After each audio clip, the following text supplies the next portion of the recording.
Can you see my screen? No. Okay. How about now? Yep, we can see it now. Okay. Okay. Well, I hope everybody had a wonderful 4th of July weekend. This is our July 10th Mobility and Access Coalition meeting. We're going to go ahead and get started. We have some great presentations and then some working group breakout sessions today. Next slide. Just a quick reminder that after you registered for the Zoom meeting, you should have gotten an invite that also has a one-tap phone call. So if you lose internet connection, which happens frequently, it seems, you can go ahead and just click on that one tap and it should automatically enter the meeting code so that you don't have to navigate between multiple windows. Next slide. A couple of Zoom housekeeping features. Video does help with communication. It's good to see your faces too. I know that when we're working remotely or virtually, it's hard to connect with people, but this really does help us connect. Also, please mute yourself unless you're speaking, and please feel free to just unmute yourself and speak. This is an open dialogue, and you're more than welcome to unmute and just speak up whenever you get a chance. Also, you can type questions in the chat function, and right now we're looking for everybody to put their name and their organization in the chat. This helps us take notes and know who attended the meeting.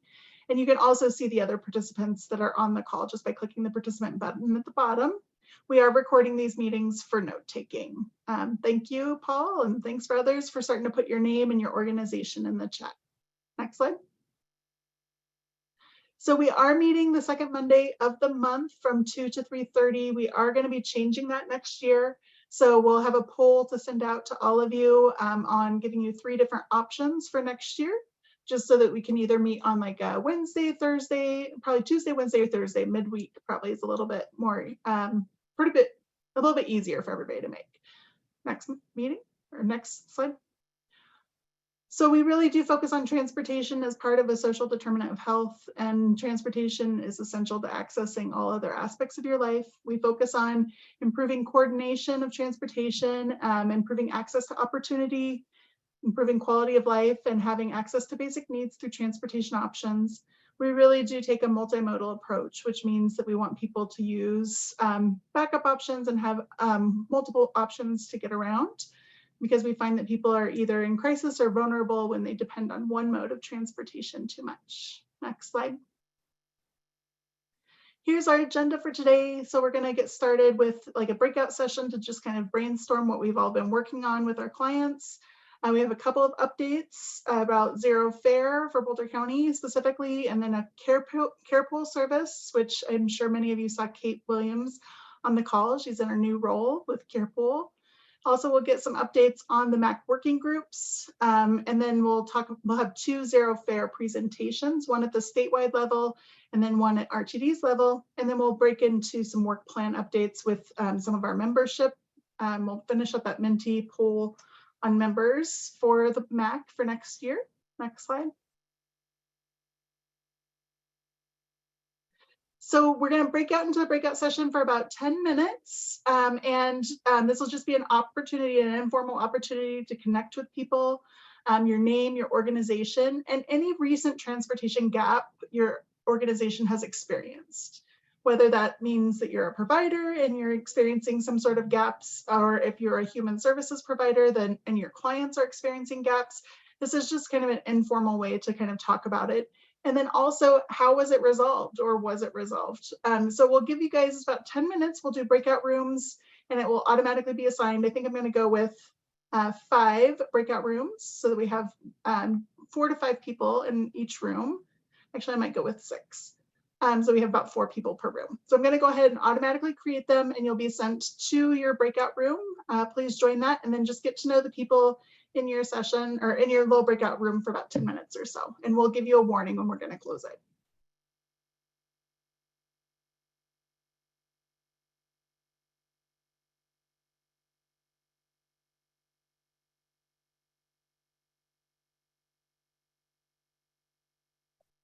I'm going to pause the recording. Let's start the recording in a little bit. Okay.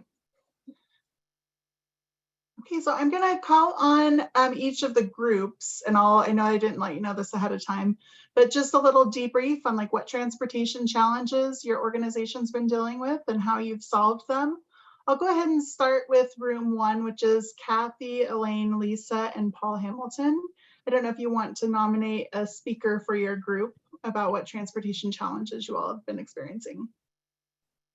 I think any one of us could give it, but I tend to be the talker.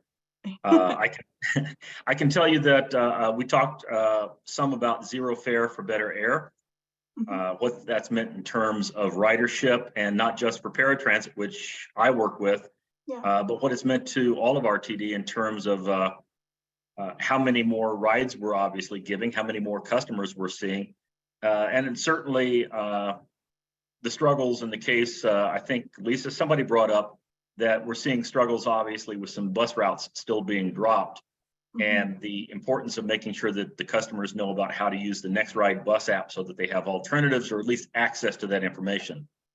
And I'll let anybody else in the group speak up if I missed anything. That's a good reminder with the Next Ride. Elaine, Lisa, or Kathy, do you have any other issues or anything you want to add to Paul's debrief? Well, what Paul said, it's subsiding, but it's always a challenge to get the right drivers, because of low unemployment. Yeah. Just Yeah, pay it's good. more. Driver shortages still having an impact, even though we're Yeah. making some progress. That's good. Good reminder. Great. Well, thank you. Unless you have anything else to share, we'll move on to group two, which was Bobby, Brandon, Julie, and Kate. Does anybody want to nominate themselves for the debrief on this one? Oh, you're on mute, Kate. That's a nice change. I'm nominating Bobby. Oh, you're nominating Bobby. Bobby, what sort of barriers are you experiencing? I know CarShare has like some experience. Kate, I was actually going to nominate you. So I'm sorry, could you repeat the question? My phone was ringing when I apologize. So just a little synopsis of what barriers your organizations and your breakout group were experiencing and like how you all resolved them, or what are they unresolved? So I'm sorry. I'm sorry. My phone, I'm on call, so my phone is ringing like crazy. So Bobby, I'll do it if you want me to do it. I know. Yeah, so growth, we're having issues, not issues, but challenges, and it's a happy problem. I am so sorry, my phone. Oh, no worries. Sorry, Kate said that she would take over if you want. I will, because we were just kind of talking about ourselves and what kind of challenges we had with transportation, and we talked a little bit about zero fare for air. We talked about making the fare structure easier, and we talked about riding transportation in other parts of the country and what we liked and didn't like about that compared to our own transportation here. That's because there were a bunch of RTD people in the room, so that tends to happen. Yeah, that's great.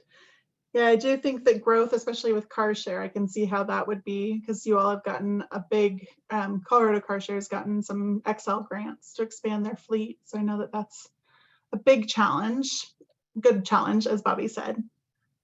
We'll move on to the next room. So the next room we have is Lauren, Lindsay, Lisa, and Ryan. So do any of you want to volunteer yourselves to kind of debrief for what your group talked about?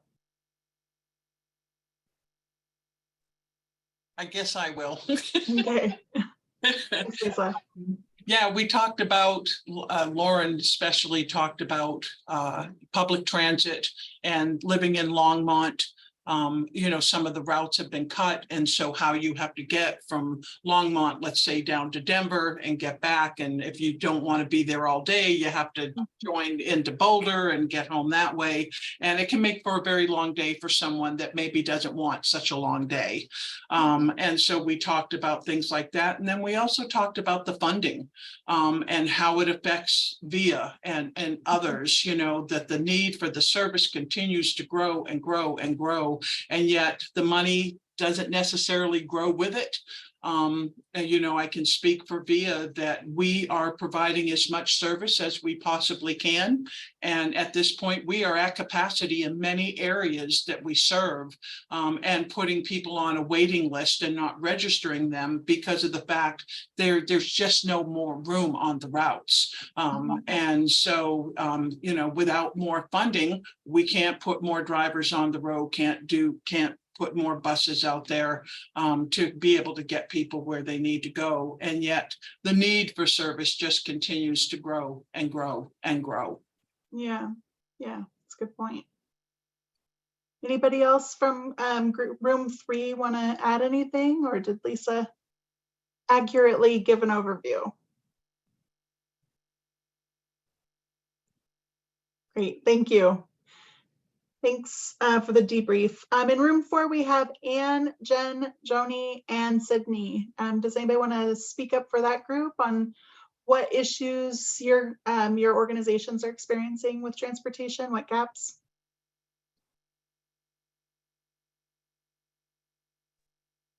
Sure, I can. Unless you want to go, Jen. Okay. You go. Yeah. So Jen shared just the challenge of getting access, being able to travel to areas outside of service zones, and then also off of fixed routes, and how that can be really challenging to get to specific locations. And then we also discussed how there are people in our community who rely on bicycles to get them from point A to point B. And bike theft is a major concern. And so just looking at cities providing expensive bike locks to help make sure that they can have that mode of transportation. Yeah, that is, and I don't know if anybody has the link handy on like how to register your bike, but maybe we could share that in the follow-up email if nobody has it handy right now. That's been a big issue in Boulder, is bike theft in particular. Thanks for a little bit different perspective, and thanks, Jen, always for sharing your experience with transportation. The next group we have is Cami, Cole, Danny, and Natalie. Oh, thanks, Melissa, for sharing Bike Index. Natalie? Maybe Danny? because I did most of the talking. It main concern or main challenge is still driver shortage, obviously. Right. At the same time, and to try to summarize it, the challenge that fixed route doesn't necessarily provide the best solution, and that there needs to be some other opportunities. And it's not necessarily flex right either, but we need to somehow figure out how do we connect all of these various mobility options that are out there to help people get to where they need to go effective and efficiently, right? Instead of operating fixed route transit, for instance, that does not have the ridership and therefore is a wasted resource. How could we reinvest that so that it becomes of benefit to the community of communities? Everybody else chime in if I didn't recapture that properly. Yeah, that coordination bit and right sizing the service for the demographics is always a challenge, right? Especially in a flux situation like we're in now, like where travel patterns are changing after the pandemic. Yeah. Great. Well, thank you. Moving on to room 6, we have Corey, Megan, Melissa, and Stephanie. Does anybody want to chime in for your group? I could start us off and give like a start to the synopsis, but if anyone else wants to chime in for my group, go for it. I'll give the example that like kind of me and Megan bonded over. I think just a challenge that we've both found from both sides of the service is how complicated that registering for access on demand seems to be. And then Megan, from her side, folks have been interested in Z-Trip, but then haven't been able to get access to on demand activated, so they haven't gotten a lot of requests from the Boulder area. So like there's some sort of like issue with the, like, getting people enrolled and using it in a way that they feel confident to use it. Yeah, that confidence building with a new service and a new system and like jumping over, that can always be a challenge. Yeah. Mhm. And sorry, Wade, I see that you were also in that group. You were a little bit down farther on my screen, so I didn't scroll up. That's great. Well, thank you so much for sharing. I see a couple of like newish people on here. Obviously, like Wade he used to work for the county. Wade, do you want to introduce yourself? And then Cole, I'm probably gonna call on you to introduce yourself too, since you're newish. Wade? Sure. Yeah. I worked with the county mostly with families, but also with older adults with kinship kiddos in the home for about, 22 years, I believe.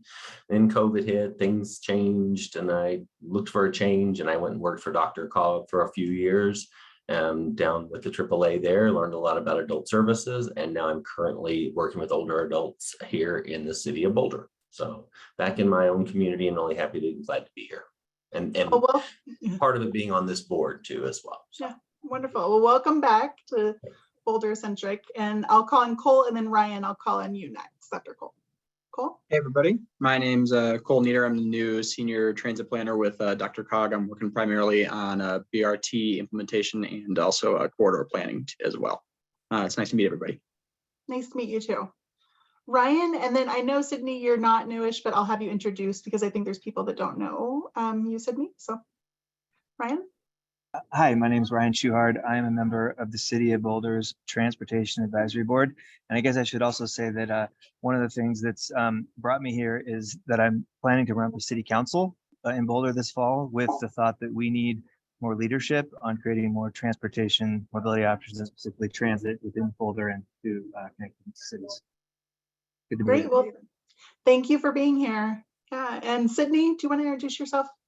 Yeah. Hi, everyone. My name is Sydney Schieffer. I'm a senior transportation planner at the City of Boulder. So it's Ryan. Good to see you, Ryan. I started in October, so I've kind of attended a few of these meetings, but yeah, happy to meet everyone. Great, thank you.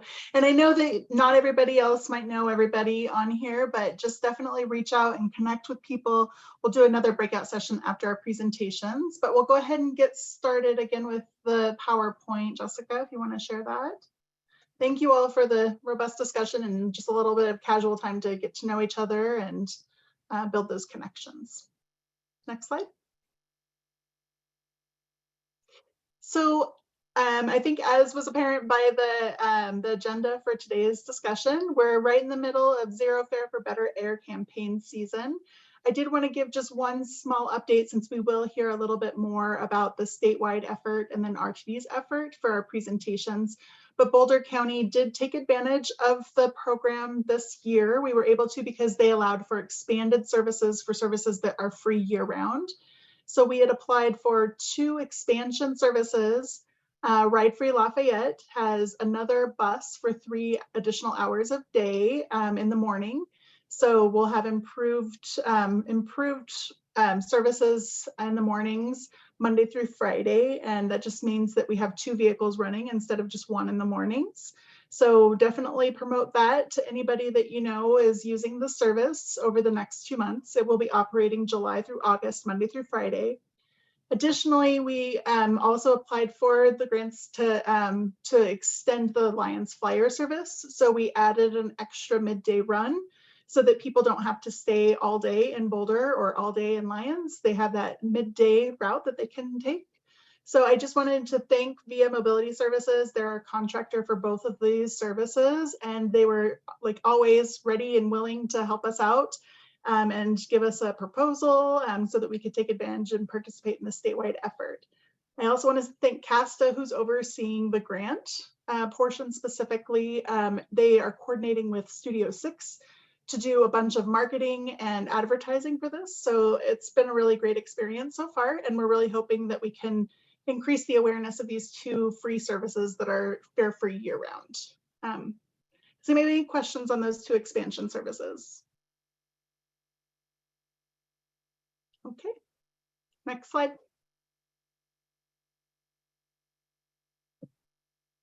Now I'm going to go ahead and turn it over. I know that many of you know Kate Williams. She used to be on the Boulder County MAC back when it was the LCC, and back before Stephanie took over for when she was at Dr. Mac. Stephanie's now our Dr. Mac representative. Kate's also on the RTD board of directors, but today she's visiting us in a different role. She has a position with CarePool, and she's going to tell us a little bit about it. And Kate, I did not know if you had a presentation or not. Do you want us to stop sharing, or do you want to share your screen? I have a couple of things that I will share, but you can leave that there for now. Oh, wait, where's my sunglasses?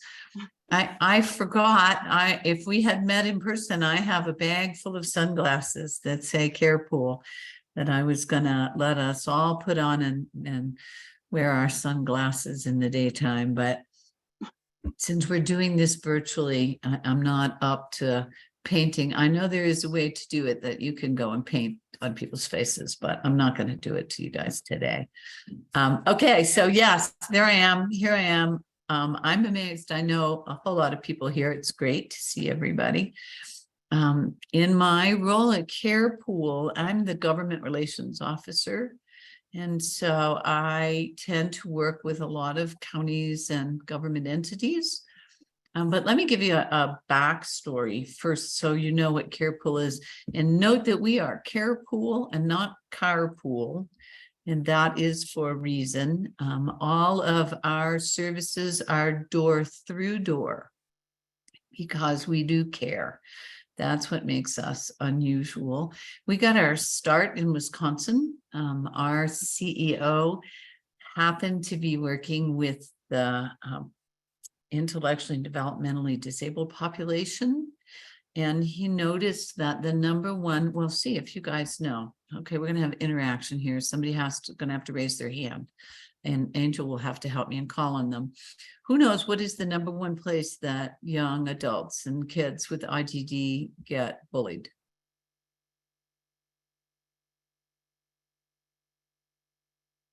Looks like Wade is raising his hand. Wade? I was gonna say a school bus.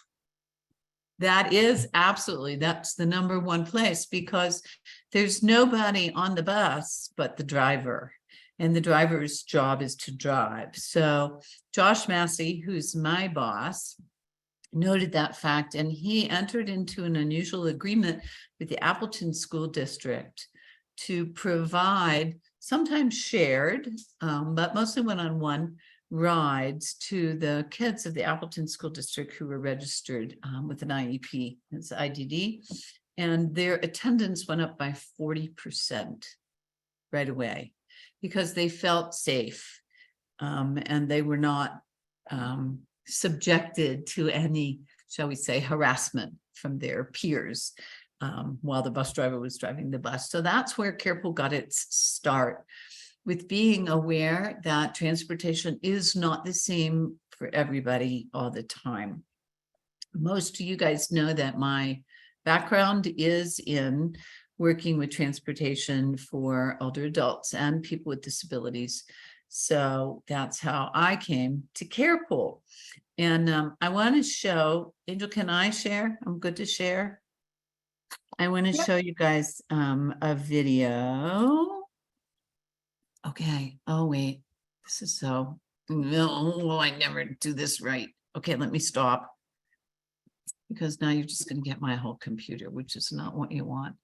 You want to go here. You can see what I've been working on all day. And we're going to do this. And hopefully this will work.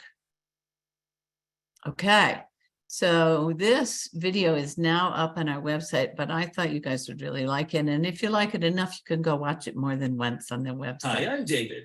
I may live with a disability. Can you hear and it? Don't drive, but I'm still a very busy guy. I work in a movie theater and a restaurant, so I need to get where I'm going. I used to take taxis, but they were very unpredictable and sometimes didn't show up. Uber drivers show up, but it makes me nervous because I've never met them before and they don't know I have autism, and sometimes it's very uncomfortable.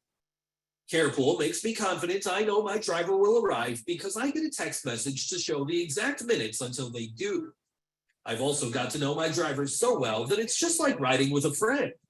My mom helped me put the rides into the app, and sometimes she'll adjust the ride times if needed, but can always call if needed. CarePool really cares. Hi, I'm Elle. As you can see, I'm in a wheelchair. Going to work is super important to me, and I love working in food preparation at the grocery store. My old providers only did curb to curb service. Because I live in Wisconsin, the snow can be hard to maneuver in, so I need a little more assistance. Now I use the Carepool app and communicate directly with my driver through the app. I put notes in my account for the driver to call me 5 minutes before she arrives. My driver then helps me get all the way down my driveway and my place of employment. Now I'm always on time. Carepool creates independence by mobility. To become a driver or set up a ride, visit our website at www.carepool.us or call 1-833-268-2688. Okay, there's our backstory. And I want to give a little credit to Stephanie with Dr. Mack, who was the first person to introduce me to those kind of cool cartoons. And she built a lot of those for Dr. Mack. And I'm not too old to learn. So when I got to Carepool, I brought some of them over there. So that's how we have that. We are in a pilot program right now with Dr. Cog, Wade, here in the Denver area, working with older adults. The AAA contracted with Carepool to provide services, and we have had some wonderful experiences with that. The thing that makes Carepool special is that we always try and pair the same driver with the same rider. And so we have built a cadre of friends at Dr. Cog. And the only hard part is sometimes the driver is not available. And then the rider has to call somebody, which usually is me, and complain because they don't get their friend. So then they get me and then I become their friend, even though I'm not driving. So I'd be happy now. I have some more stuff I can show you if you want, but I think it'd be better if people ask questions. Tell me what it is that you want to know from me.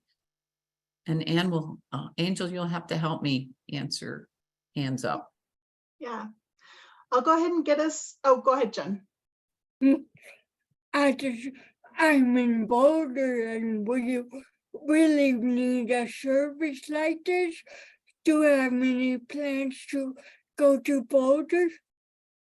I would love to do that, Jen. We are not a nonprofit. We are a for-profit company, but I already wrote down Wade's name and Lindsay's name, and I will be calling them up to say that they should have, and they can check with Dr. Cog to find out how it's going. So hopefully you and I will see each other again. I do like the one you say, great program too. Thank you. So Kate, can you tell us a little bit about like how you expand? I know that you said that you do partnerships with organizations, so it's not something that like somebody from the public can just like download and like access, right? So would you tell us a little bit more about like how you're expanding and how it becomes available in different areas? Yes, I can. I don't know if any of you have worked with any of the other ride share programs, but Lyft Health and Uber Health actually have taken a lot of notes from us. We've been doing this for 5 years, further east. And we got lucky enough, I got my boss out here to see what a great place Colorado is. And he said, oh, let's expand into Colorado. So we are just kind of getting going here. What we do is partner with a social service agency or a county government or an area agency on aging. And then we build them. And how they provide the service to their riders, we design based on their wants. So Dr. Cog has a dashboard. People call into Dr. Cog. The Dr. Cog people put in the rides, including all kinds of things like do not leave alone, uses a walker, needs extra assistance in cold weather, or whatever kind of specifications you want to put in there. And Dr. Cog can also request the same driver by name. They can pick that. So that has been built to their specifications. It's a little different than some of the ones we use in other states because a lot of the rides that we give are based on hospitals. So we do a lot of discharge rides where the nurse then will put in what the patient's issues are and what we need to do when we pick them up. Sometimes we'll go all the way up to the 3rd floor and pick them up from the room, and what services they need from us when they get home. Does that help? Yeah, it does. Thank you. Anybody else? Come on, you guys. I have a question about colonoscopies, if anybody. Can you use this service in post colonoscopies? Because that's like one of the most challenging services to find. When people want to be Absolutely. discharged. You're preaching to the choir here. Yes, we have. And that was one of the things that took us so long to get going, is the insurance coverage to be able to do what's called post sedation is really difficult. We are insured to do post sedation, and nobody in this state has hired us to do that yet, but we do it on a regular basis in other states. So, yes. Jen, I see. Oh, Jen, I see your hands up. Yeah, Kate, do you have any intention of working with organizations like Colorado Therapeutic Riding to ensure people can get to them? Because right now they're out of the jurisdiction for accessory, but that's become an issue. And there's lots of foundations that have great opportunities for those with disabilities, but transportation is a huge barrier. Thanks, Jen. You and I could have this conversation for a long time, but that's one of the nice things about being a private pay company, is that we are not bound by barriers. And we do in other locations cross county lines and even cross state lines. We're talking to some organizations up in Steamboat Springs right now, because they have so many problems with people coming across the state line. And we just entered into a contract last week with somebody called Ride Health, who's working with your PACE True Community program. So we will shortly, you'll see Carepool, or you'll hear through the grapevine that Carepool is providing rides in Boulder, Longmont, Lafayette. I forget all those L's up there, you guys. Louisville. Yeah, and that was a Louisville. question for you. Have you talked to True Pace? Because it sounds ideal for. That's who we just signed a contract with last week, Lisa. So I So might talk to you as a client. you keep your eyes open. We have not begun the service yet because the contract was, I think, signed like Friday. Okay. But we will be in your backyard, and you talk to your people at True Community and tell them that you want to get a Carepool driver that you'll get to know in a hurry. Yeah. Jessica? Yeah, just very quick, and I think you already responded to my question. Whenever we go to senior centers, there's a lot of questions about what kind of transportation they can acquire after they had some sort of a surgery, an eye surgery. We hear a lot of that, or after having any kind of procedure that involves anesthesia. But it sounds like Carepool is able to provide those types of rides. Yeah, the only thing I want to tell you guys, I want to be sure, because I get in this a lot in a whole, is because we are a for-profit company, we are a business to business model. So we have to be in a contract with somebody to provide the services, and then they get a dashboard and they sign their clients up for rides. So you cannot just call me and get a ride with Carepool. There has to be a contract in place someplace in advance. And I want to make sure that everybody gets that one. Cami?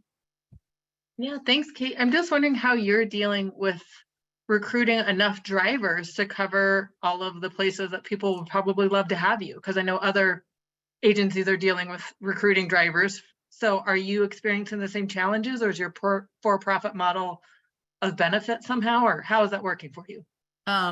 Thanks. I did not pay her to ask me that question, but that's a perfect lead in. One of the things that we are known for is that we pay our drivers a living wage.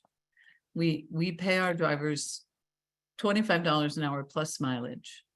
So we keep drivers longer and we recruit them faster. Number two, because we have less regulations, as a business instead of a nonprofit, we can do a lot of things that other agencies can't do. And so we recruit predominantly through healthcare. We get a lot of nurses, we get moms who want to drive in the middle of the day. We tend to get a different caliber of people because we are really, really strict about the kind of people that we hire, because they have to be willing to go into somebody's house with them. They have to be willing to go up to the hospital. They have to learn how to load a wheelchair. So that's what's made us successful, is that we are a step above. Thank you for asking and giving me the chance to say that. Oh, thank you. Sounds great. Anybody else? Am I over my time limit? Ding, here comes the big hook. Oh, no. Yep, I think we're over our time, but I think it's been a great conversation. And Kate, if you want to put your contact information in the chat, if you haven't already, we'll definitely have people reach out to you. I think you identified wanting to reach out to Wade and then also Lindsay. So maybe there'll be a follow-up meeting between the City of Boulder Senior Services and the Boulder County Area Agency on Aging. Super, thank you. I'll go back to behaving, maybe, kind of. Thanks, Kate. And if I see you in person, I'll get those sunglasses to distribute to people. So, okay, next slide, please. Really quick, we'll just do some quick updates on the working groups. So for the Mountain Mobility Working Group, Katrina wasn't able to make it today. She had to go to Texas for a family emergency. So I'll go ahead and give this update. So we're now meeting on the last Wednesday of the month in the afternoon, and I'll put the Zoom registration in the chat after the update. But we're relaunching Mountain Rides 2.0 on July 19th. Thanks to VIA and Peak to Peak Housing and Human Services Alliance. So we initially had launched it as a paratransit service where people had to register and make a reservation in advance. We thought that that would be a good fit because there's so much distance between a lot of the areas in the mountains, but we didn't anticipate a large technology barrier. So just in general, a lot of people didn't have the minutes on their phone to be able to wait on hold to be able to register. And then in general, there was just, there's just not a culture of like registering online, or there's not access to internet. So we've switched the model to a fixed route type service, and it'll be launching on July 19th. Lisa has a wonderful driver that they've identified, and she's been working on getting the schedule finalized with Peak to Peak Housing and Human Services Alliance.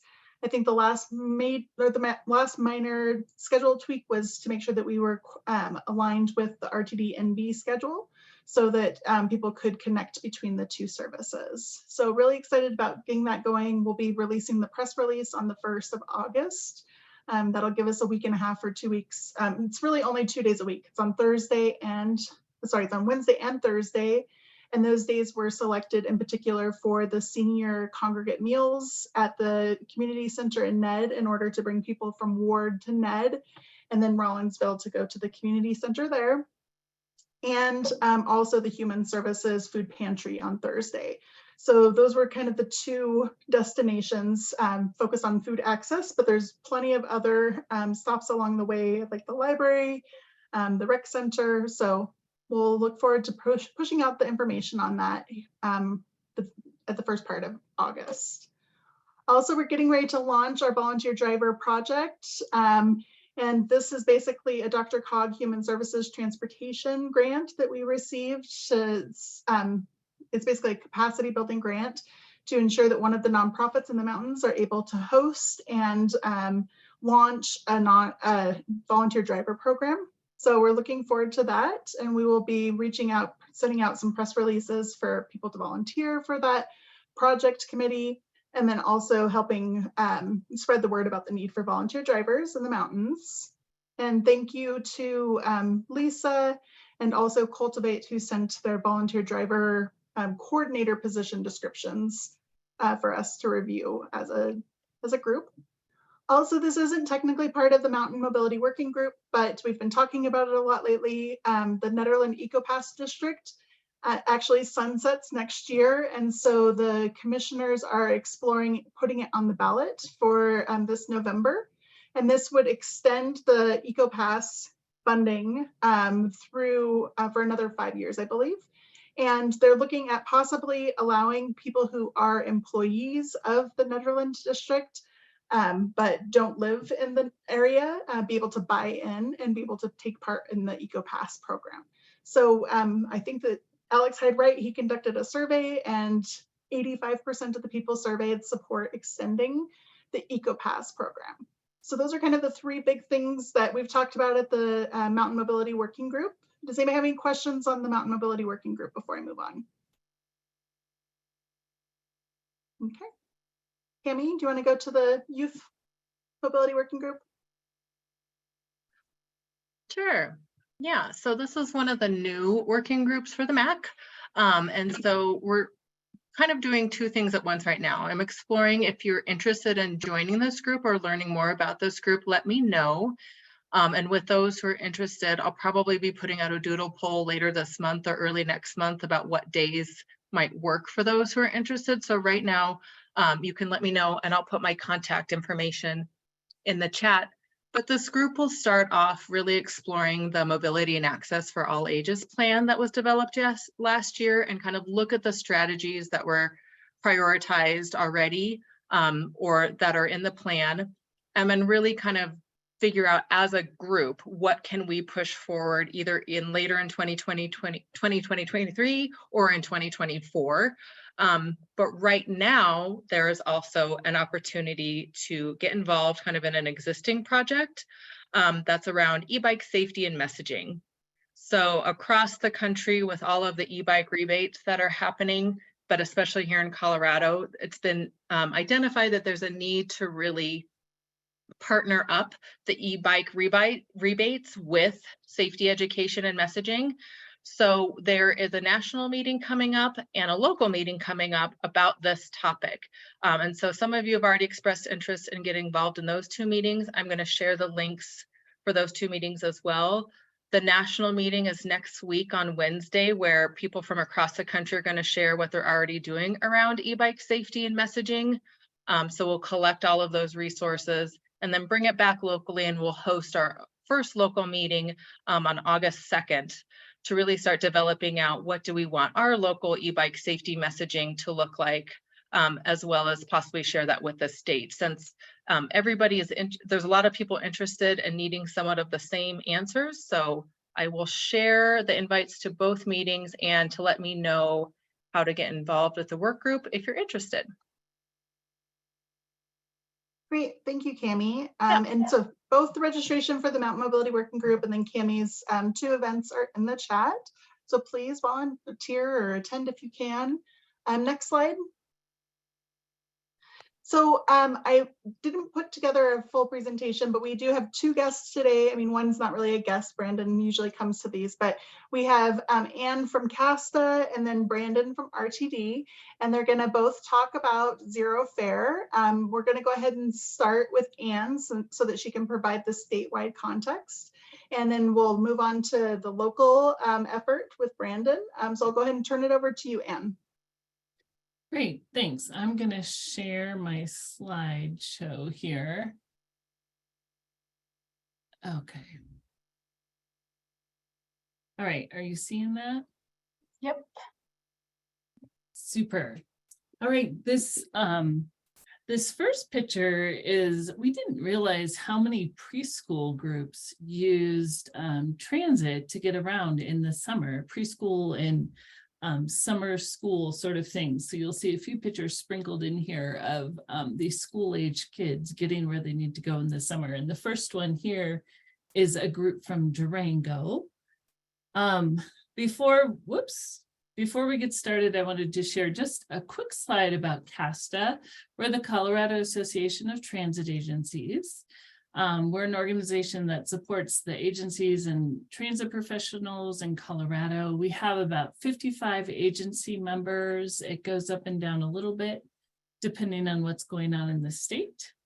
We advocate at the state and federal levels. We administer the Rural Transit Assistance Program. We have a defensive driving training program specifically for transit operators and other large vehicle operators. And we administer the Ozone Season Grant Program, which is the official title for what we fondly call the Zero Fare Program. Any questions about CASTA before I launch into the Zero Fare stuff in particular? All right. The Ozone Season Grant Program came out of Senate Bill 22-180 a couple of years ago. And this funding was awarded to the Colorado Energy Office to administer the Ozone Season Grant Program. It's a 2-year program. We're in the second ozone season, the second year this summer. $11 million was allocated per year for RTD originally, and then $3 million a year for other agencies. And in the bill, it stipulated that CASTA be able to apply for the funding to provide the grant program for agencies in the state other than RTD, which is how we got into the mix. RTD works directly with the Energy Office on their program.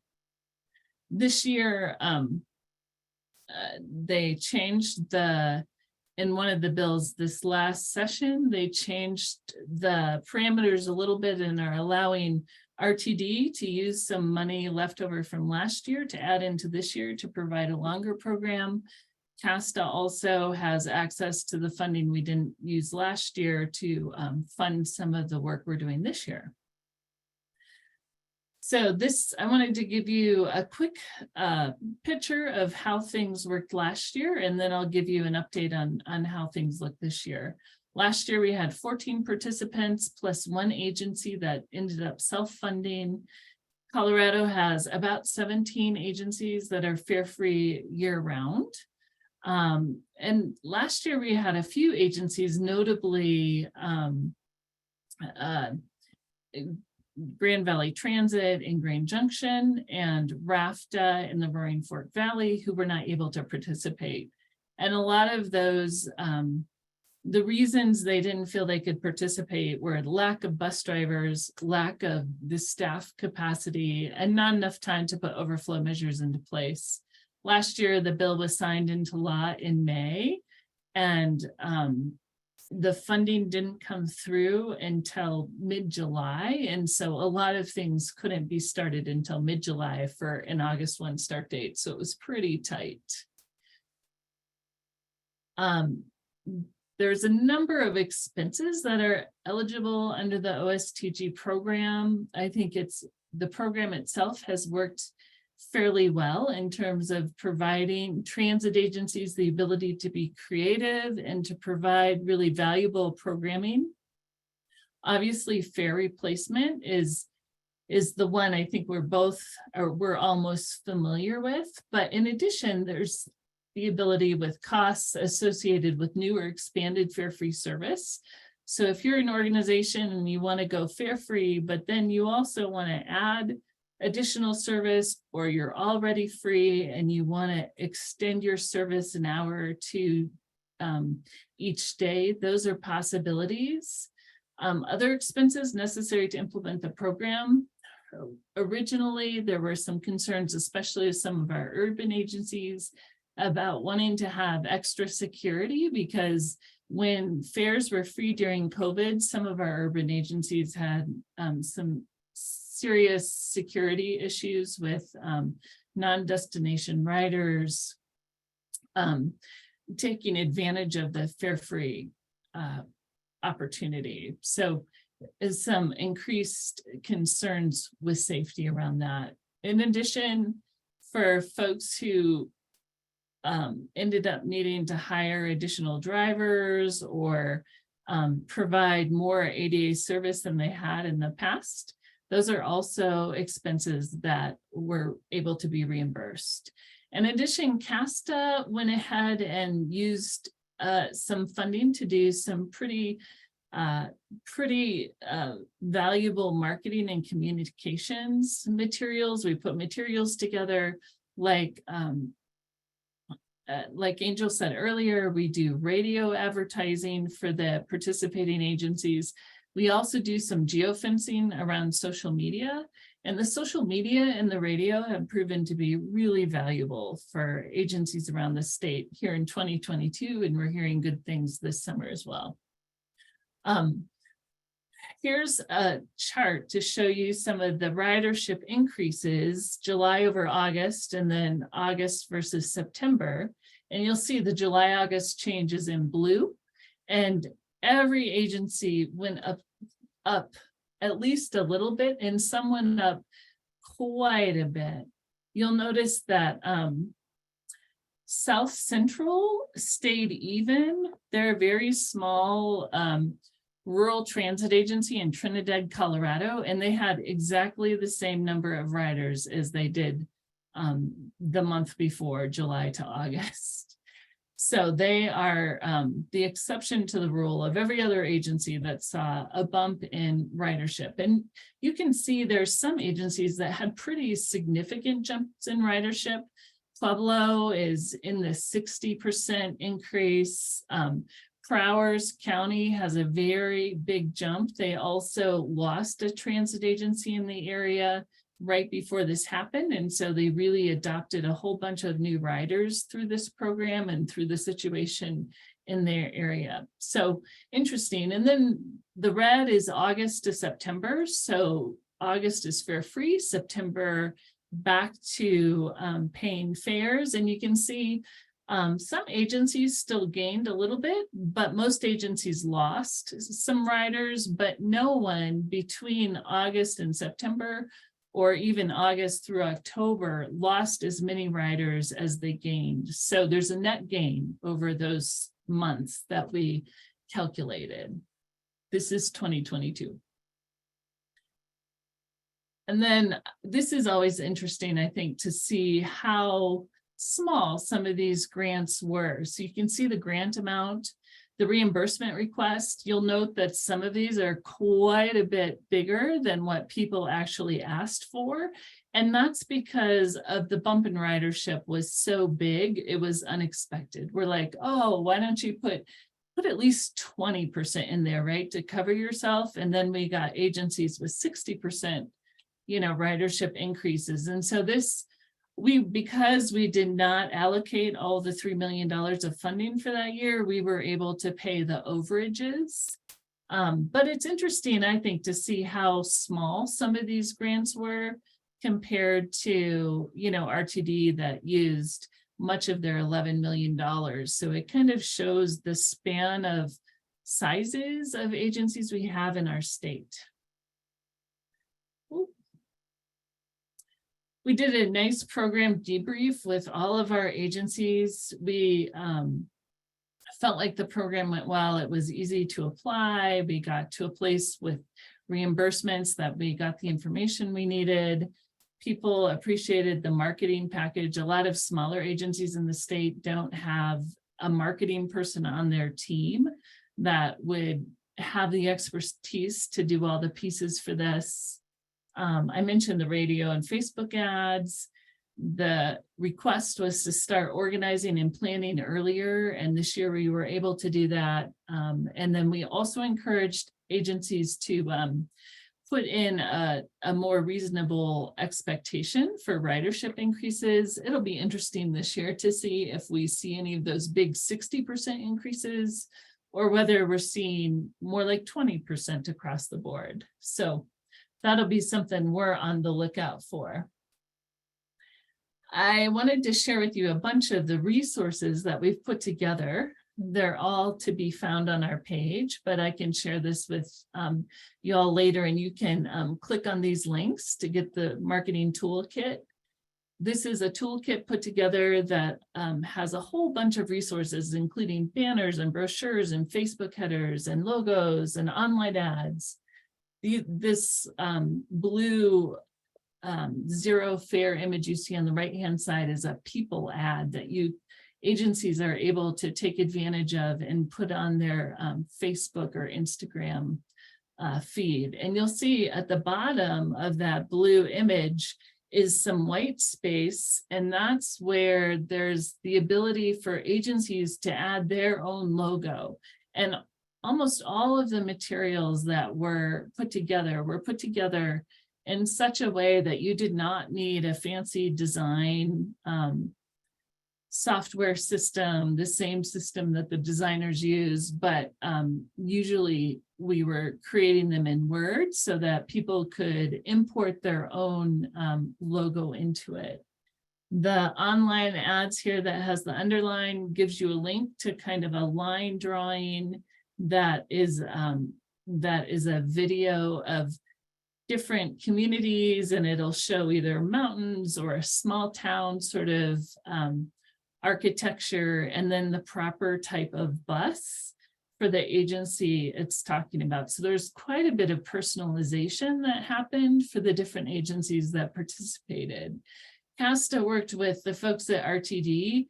RTD had a jump on us because they had a marketing team that they did not need to put a contract in place for to pay.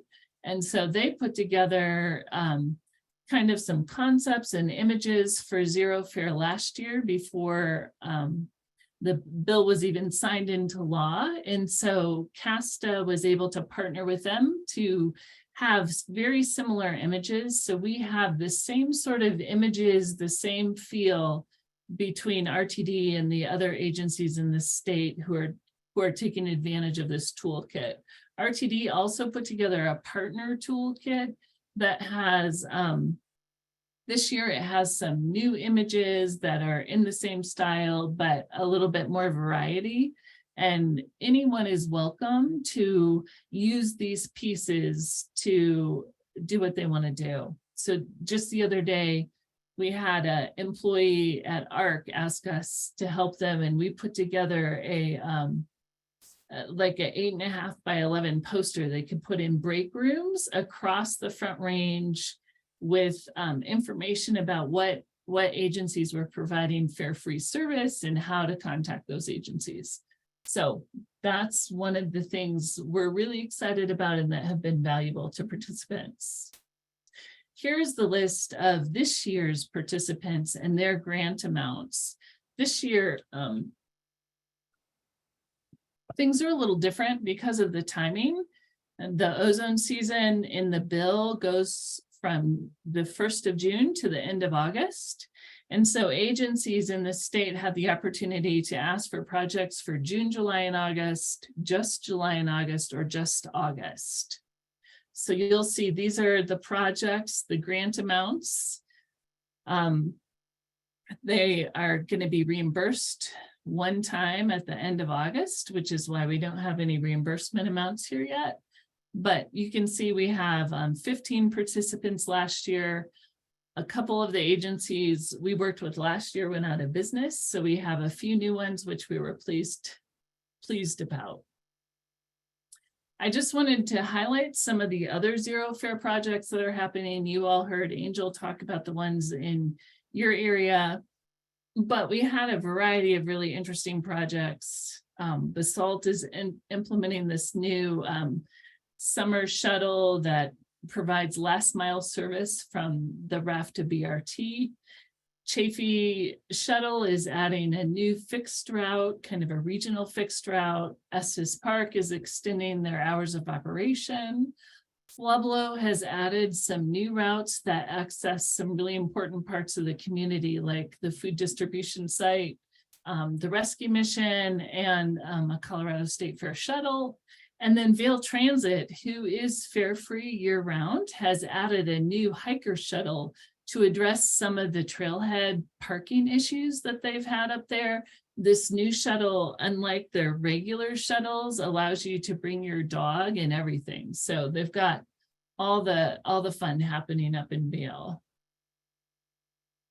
And that gives you kind of an overview. Here's my contact information if you have any questions, but I'm happy to answer any questions that you have now as well. I have one question, Anne. So it's a 2-year pilot. What do you expect next beyond the pilot? Well, we did not, I think this year, we will not have used up all of the funding. And part of one of the transportation transit bills that went through the legislature last year allows us to keep the money and use it in the same manner for next year. So I think there's a likelihood of having some funding that we would be able to use for a program next year, regardless of what happens in the next legislative session. But I will say that I think there's some interest with some folks to run another bill to extend the program. So this program is funded primarily by general fund monies. And so it's something that we need to, that would need to be reallocated in the budget. So we'll see. There was talk that possibly the governor would put money for this in his budget request, but you know, that's all just chatter at this point. So we'll see how things look when we get to January. Great, thank you. I know that we need to move on to Brandon's presentation, but I just want to thank Anne for the presentation. And if you have questions, please put it in the chat and we'll get back to them if we have time at the end. But I'll turn it over to Brandon to launch the local regional fare free effort. Excellent. Thank you so much, Angel. Thanks everybody for giving me the opportunity. My name is Brandon Figliolino, and I am the manager for community engagement at the Regional Transportation District. If you haven't met me yet, it's nice to meet you all and nice to see some familiar faces.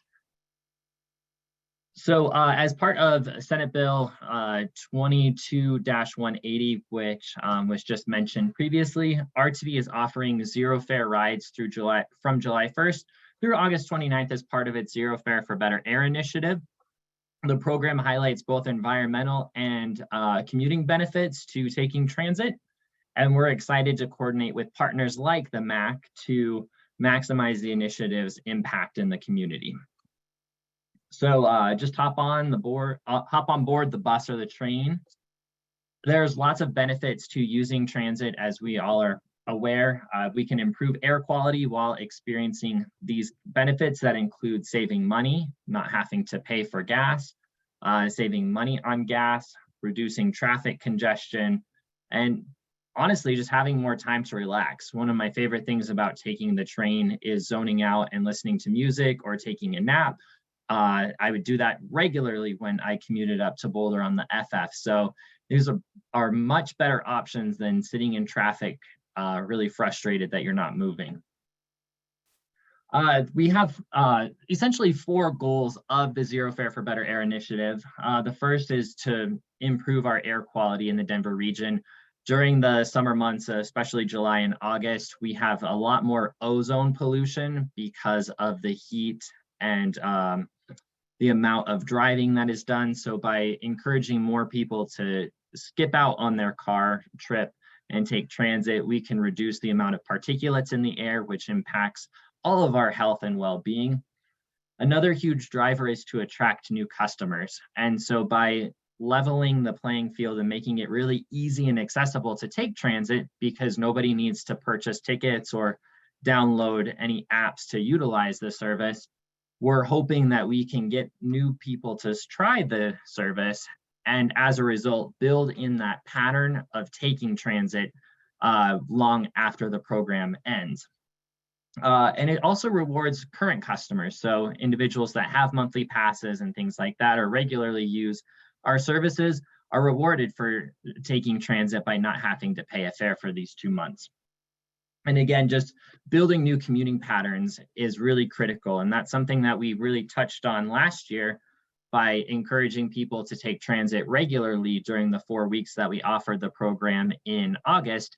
And now we've essentially doubled that to give people even more opportunities to bake in those patterns. We recognize that commuting patterns are different, and so not everybody is going into the office 5 days a week from 9 to 5, but transit is still available during those times and beyond to go to concerts like T-Swift or Nuggets games and Rockies games and all of the things in between that make our community a great place to live and work. So we've got maps, apps, and more to help keep your trip really efficient and safe. We encourage everybody to download the Transit Watch app, which is a free Apple and Android-based application that allows you to discreetly report unsafe conditions or behaviors to our Transit Police Dispatch Center. And if you don't have a smartphone, you can always contact Transit Police by calling the number on your screen right there, 303-299-2911. We also have the NextRide app and the Trip Planner app, which are both web-based applications. So you can open them on any device that has an internet browser. The NextRide is really great because you can plug in a stop or a route or train line, and it will tell you the next train or bus that's going to be arriving at that stop. So it gives you that real time tracking. So if you're running late, you can pull it up and say, oh, the route 72 is going to be here in 6 minutes. I need to hurry it up, or get ready to wait for the next one. And it will also show the subsequent trips if you're not going to be able to make that upcoming trip. We also have the Trip Planner, which is on your screen on the bottom right. And so you can enter a starting destination and an ending destination, and it will map the most effective way to get to that end destination using transit. Really fun little caveat here. On Thursday, we're going to be releasing an update to this app that will help people get to the Taylor Swift concert specifically. So that's a fun little add-on that we're doing. But as you can see here on this screen, it's saying that you can take the route or the G line or the Route 52 from Old Town Arvada to get to Union Station. I do want to add that during this time, Access-a-Ride and FlexRide services are also no cost or zero fare to our customers. However, because those are on-demand services, customers who want to utilize that service still need to go through the app to request their rides. And if you are not a current Access-a-Ride customer, you still need to get an application in to qualify for those rides. And then the last tool I want to share with you is our customer care phone number. That's 303-299-6000. And they can provide you with assistance on finding the perfect route, or if you have questions or your clients or constituents have questions, they're able to give a little bit more context to how R2D operates. Some helpful notes about our service during the zero fare month is that we are going to be operating and continue to operate under our current service plans. So right now we're under our May 2023 run board, and that will change to the August run board the first week of August, I believe on Sunday, August 3rd. And that essentially is adding back our school tripper services for the new school year. So we're not adding any additional service or frequency at this time to support the zero fare for better air, simply because we're still going through issues with our people power. And we want to make sure that we have enough service to adequately staff. And if we take on too many routes, we're not going to have enough service, and we run the risk of having a negative impact from people trying to take service that isn't accessible or available. Brandon, it's September 23rd and the date is September 3rd. September 3rd, thank you. It is September 3rd. I got my dates mixed up. The next run board is September 3rd. And that's when School Tripper goes back into play. Thank you, Natalie. I appreciate you. Transit Police is also working with our local partner jurisdictions, including Boulder County and the City of Boulder, to provide additional support at bus and rail stops within our service area. So we have gotten concerns, or there were concerns previously about safety on the system, and we've been working very hard with our local jurisdictions to make sure that there's lots of presence with our law enforcement agencies to help remind people how to be safe and help reduce some of the anxiety of taking transit for the first time. And then Transit Police is constantly monitoring data that's coming in from the Transit Watch app and makes appropriate changes to staffing levels and locations to make sure that people are being safe and we're addressing issues as they come up. Just a timeline of activities. On June 5th, we released our partner toolkit, which was also mentioned in the CASTA presentation. You're all more than welcome to view that toolkit and download and take anything you want from it. It's got a lot of really cool information in there. On June 15th, we activated our campaign promotional material. We started putting signs on our buses and trains, and we also started our paid advertising as well. So you probably saw a lot in the news during that time with different news stories promoting Zero Fare for Better Air. On June 22nd, we had our kickoff at Union Station, which was really exciting. We had General Manager and CEO of RTD, Deborah Johnson, speak, as well as Governor Polis. And upcoming on July 25th, we're going to be partnering with a bunch of different TMAs and DRCOG for Transit Day as a celebration of transit and thanking customers and operators for all they do to make transit successful in our region. And then in August, we will begin to migrate our messaging back to regular service and reminding customers that once September 1st rolls around, we will require a fare for access to the bus and the train. And we're also planning on hosting a Zero Fare for a Better Air celebration event to just memorialize all of the great work that's been done over the past 2 months. Some campaign resources are available on our website. We've got a dedicated landing page, rtd-denver.com/zerofare, that also includes that partner toolkit. And then another website that I want to share is from our partners at CoPerg and Denver Streets Partnership. It is freetransitdenver.com, and it lists a whole bunch of activities and an events calendar that lists where you can do group rides on transit or attend different festivals and events by taking transit. So I highly encourage you all to check that out. RTD will be at quite a few of those events, and look forward to seeing you all there. And so if there aren't any other questions, that's my presentation, and thank you so much for your time. There are a couple of questions. Awesome. I am ready for them. Elaine wants to know if the Taylor Swift trip is called the Swift Travel, which I don't know if you've addressed. It may be, I'm not sure if there's an actual name for it, but Swift No. Travel would be very funny. Yeah, that'd be fun. I did see there was an article on, I think it was the Denver Gazette, that said Swifties can swiftly get to the concert using RTD. So I thought that was pretty clever. Yeah, great. And then Lisa wants to know if Zero Fare programs can get you to the airport, if you can take them to the airport. Absolutely. Yep. So every bus, train, paratransit, Access-a-Ride is zero cost for customers for the next 2 months. Can I go across the state? So Bustang, I am not sure if Bustang is included in the Zero Fare. I think they have a reduced cost, but they aren't fully subsidized. Okay. Yeah. Elaine, do you want to talk about it? I saw you unmute yourself. Yeah, I saw that was what they're doing. It's not free, but I think there is a reduction. And I actually had another question because Kathy and I were in a group together earlier. Is RTD issuing eco passes during July and August? So for people who just want to be ready for September, can they still, if they have their form, they can go get their eco pass? Oh, that's a great question. Yeah, I believe that they're still issuing eco passes. We're just telling people they don't need to tap their card. Yeah, that's kind of what I figured.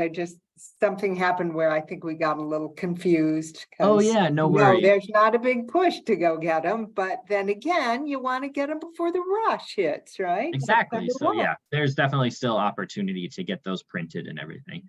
Awesome. And Corey chimed in saying that busing wasn't included in the state legislation, but they are exploring if they can budget to reduce fares. Last I heard, they were doing half price fares for a broader period of time. But also, Melissa wants to know what the Zero Fare has done to access on demand costs for the consumer, I'm assuming. Yeah, good question, because we had that in our group one discussion. During Zero Fare access on demand trips, which are normally the first $25 of the fare, will be free. And unlike paratransit, which goes in that buffer area around all of our fixed route services, Access on demand goes anywhere in the RTD districts. That's great. So you could take it outside of that 3/4 mile buffer. You can. Awesome. Wonderful.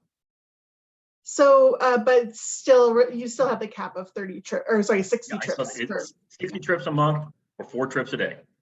Wonderful. Okay, well, thank you so much, Brandon. I really appreciate it. And I know we're almost running out of time. I have a really quick Menti poll survey that I'd like to knock out if we can. If you have to hop off right now, just let me know and we can talk about it next time. But I have 2 more questions. So if y'all would like to scan this QR code, I'll hop to the question that we want. Basically, this is the Menti poll on who should be at the table here at the MAC next year. So we're talking about solidifying some of the positions and making sure that we have representation from across the board. So I'll leave it here for a little bit. It looks like we have 30 people, but I think that's because it keeps counting from last time. Also, Sarah had a question about why Zero Fare is through the 29th instead of the 31st, and I think it is through the 31st. Am I wrong? It is through the 31st. That was a mistype. Thank you. Yeah, thanks. Yeah, but there are some transit agencies that get to choose, like as long as they have 30 days over the break, they could over the ozone season, they can choose which days they want to be Zero Fare, Sarah. So that's one area where we chose just the Monday through Friday. But anyway, so we'll go ahead and move forward. Oh, cool. I'll go ahead and copy this and put it in the chat just in case you all want to access it a different way besides the QR code. So just a reminder, we've asked about transportation providers that should be on the MAC, adult services that should be on the MAC, disability services, youth services, basic needs services, housing representatives, veteran services, equity representative, medical providers, and the one that we wanted to get to was immigrant and refugee services. So is everybody able to access immigrant and refugee services? The question? I think so. Yeah, I see it, Angel. Okay, so I'll go ahead and leave this open for a little bit, and you all can hop off after you take this question or after you answer this question, and we'll see you next month. We're going to meet on the 14th of August. We will be virtual and we will be focusing on implementation of the Mobility and Access for All Ages and Abilities Plan through the MAC. And we'll also have a presentation from RTD on the FARE study implementation. So it looks like we have one response for El Comité and Intercambio. Anybody else have any other immigrant and refugee services that we should be keeping in mind?